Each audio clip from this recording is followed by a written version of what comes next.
Rahasia awal karir The Shield, proyek film baru Becky Lynch, Alexa Bliss tidak hadir di WrestleMania 41, dan masih banyak lagi. Selamat datang di Extra News, di mana kita akan bahas berita dan rumor terkini tentang WWE. Rahasia awal karir The Shield. Buat fans The Shield, kalian pasti ingat banget gimana ikoniknya gear mereka yang taktis dan beres. Tapi ternyata, pas pertama debut di Survivor Series tahun 2012, Seth Rollins, Roman Reigns, dan Dean Ambrose hampir aja stuck pakai turtleneck selamanya. Dalam acara WWE Break It Down, Seth cerita soal reaksi pertamanya pas pakai gear The Shield. Dua hal yang langsung aku pikirin, satu, asik, aku nggak perlu cukur kaki lagi. Dua, panas banget sumpah. Menurut dia, kostum awalnya terlalu ribet dan bikin keringetan parah. Apalagi, mereka juga sempat pakai topeng, walaupun akhirnya cuma dipakai sebentar. Tapi pas mereka lihat diri mereka di kaca, langsung sadar. Kenapa kita pakai turtleneck sih? Gak deh, besok kita harus ganti outfit. Harus jadi lebih taktis. Akhirnya, mereka mulai cari perlengkapan sendiri buat tampilan baru The Shield. Mereka sempat coba beberapa jenis sepatu boot buat cari yang paling nyaman buat wrestling. Boot pertama yang dikasih ke kita berat banget sumpah. Itu kayak sepatu buat masuk hutan, bukan buat loncat-loncat di ring. Akhirnya, mereka nemu gear yang lebih cocok dan lahirlah tampilan legendaris The Shield yang kita kenal sekarang. Menurut kalian, apakah The Shield itu faksi terbaik di WWE? Komen di bawah. Proyek film baru Becky Lynch. Sementara itu, Seth Rollins kasih update soal Becky Lynch. Dia yakin Becky bakal balik ke WWE, tapi fans masih belum tahu kapan pastinya. Dalam interview bareng Ryan Glasspiegel dari Front Office Sports, Rollins ngasih bocoran soal proyek yang lagi dikerjain Becky. Ternyata, Becky lagi syuting 2 film, salah satunya Happy Gilmore 2. Nah, film baru Adam Sandler ini juga bakal dibintangi AEW star MJF yang katanya bakal jadi anaknya Happy, Goldie Gilmore.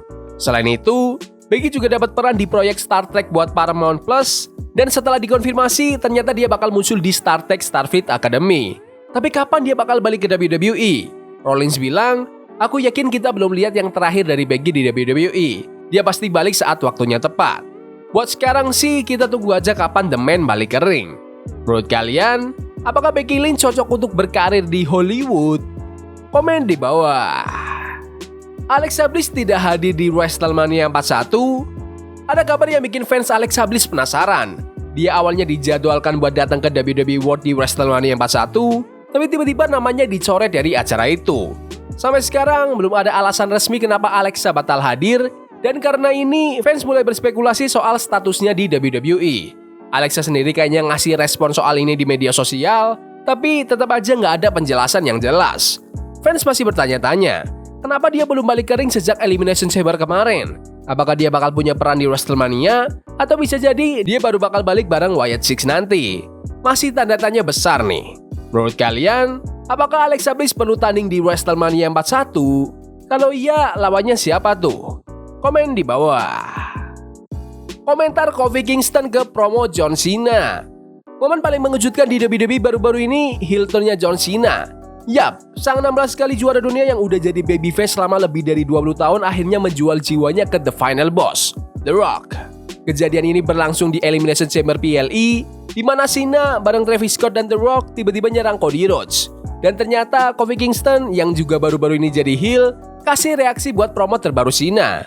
Jadi di Monday Night Raw kemarin, Cena akhirnya muncul di TV untuk pertama kalinya sejak Elimination Chamber. Di sini, dia buka suara soal alasan kenapa dia berubah. Singkatnya, Cena nyalahin fans. Dia bilang apapun yang dia lakuin selama ini gak pernah cukup buat mereka. Fans cuma ngambil terus tapi gak pernah kasih sesuatu buat Cena. Kofi Kingston pun langsung bereaksi dan setuju banget sama apa yang dibilang Cena. Dia bahkan nge-tweet, gak ada satupun kebohongan yang dia ucap. Kalian sungguh mengerikan. Menurut kalian, apakah kita semua emang menyebalkan terhadap John Cena? Komen di bawah. Matt Riddle jadi pegulat pertama perusahaan baru Vince McMahon. Walaupun lagi kena badai masalah, diusir dari WWE dan dihadapkan sama ancaman tuntutan besar, Vince McMahon kayaknya belum selesai sama dunia hiburan. Bahkan ada rumor kalau dia mau bikin perusahaan media baru dan gak sedikit yang percaya kalau ini bakal ada hubungannya sama Gulat Pro juga. Nah, kalau beneran terjadi, kira-kira ada pegulat yang mau kerja bareng McMahon lagi gak ya? Matt Riddle ngaku kalau dia siap balik kerja bareng Vince. Dalam interview sama Going Ringside, Riddle ngomong soal merger WWE sama TKO dan menurut dia, dunia hiburan emang penuh perubahan. Aku suka perubahan bro, dunia hiburan itu bisnis yang selalu berubah. Mereka mungkin ngusir Vince, tapi dari gosip yang aku dengar, dia bisa aja balik dengan proyek baru.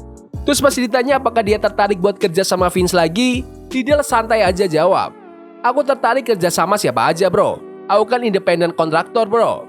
Dia juga bilang kalau sekarang dia bebas kerja di mana aja, kapan aja, dan dengan bayaran yang dia mau.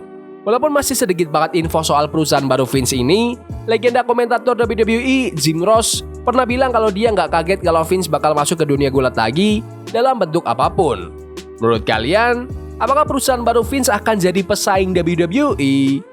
Komen di bawah.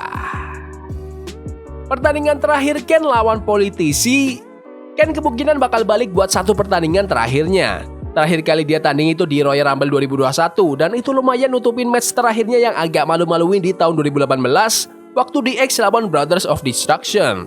Tapi kalau beneran comeback, kira-kira lawannya siapa nih? Ternyata bukan pegulat. Ken malah kepikiran buat tanding lawan politisi. Jadi buat yang belum tahu, Ken alias Glenn Jacobs sekarang itu adalah wali kota di Knox County. Nah, baru-baru ini Gubernur Minnesota Tim Walz muncul di podcast bareng Gubernur California Gavin Newsom dan ngeklaim kalau dia bisa ngalahin kebanyakan pendukung Trump dalam pertandingan WWE. Ken yang diketahui dukung Donald Trump di 2024 langsung respon di X. Semua orang selalu nanya apakah aku masih punya satu pertandingan terakhir. Kayaknya aku udah nemu korban terakhirku. Maksudnya lawan terakhirku. Selain itu, Ken juga sempat ngobrol bareng Graham Matthews dari Daily DDT soal berbagai versi karakter Ken selama ini. Dia bilang, walaupun banyak yang gak suka corporate Ken, dia sendiri suka karena beda dari karakter Ken sebelumnya. Dan yang mengejutkan, salah satu momen favoritnya adalah waktu dia di tim Hell No bareng Daniel Bryan. Dia bilang, kalau kalian bilang ke orang tahun 1998 kalau Ken bakal jadi elemen komedi di WWE 20 tahun kemudian, orang pasti bakal ketawa. Tapi nyatanya dia bisa ngejalanin peran itu dan sukses. Di akhir interview, Ken juga bilang kalau karakter dia bisa bertahan lama karena dia selalu ngelakuin yang terbaik buat perusahaan, bukan cuma buat dirinya sendiri. Aku gak pernah egois. Orang mungkin nanya, kenapa Ken nurunin orang ini? Karena itu bagus buat bisnis. WWE butuh bintang baru, dan karena aku ngerti itu, karirku di WWE jadi panjang. Menurut kalian, siapa nih lawan yang cocok untuk pertandingan terakhir Ken? Komen di bawah. Alberto Del Rio kena masalah lagi. Buat yang ngikutin dunia gulat di Meksiko, ini ada kabar heboh soal Alberto El Patron alias Alberto Del Rio. Jadi di show Triple A tanggal 15 Maret kemarin di Tijuana, dia tanding lawan El Hijo. Nah, pas pertandingan berlangsung, fans mulai ngelempar koin ke ring dan ini biasa di Meksiko buat ngasih apresiasi ke pegulat. Tapi bukannya diam aja, Alberto malah marah dan ngebanting kursi ke arah penonton. Hasilnya kacau total.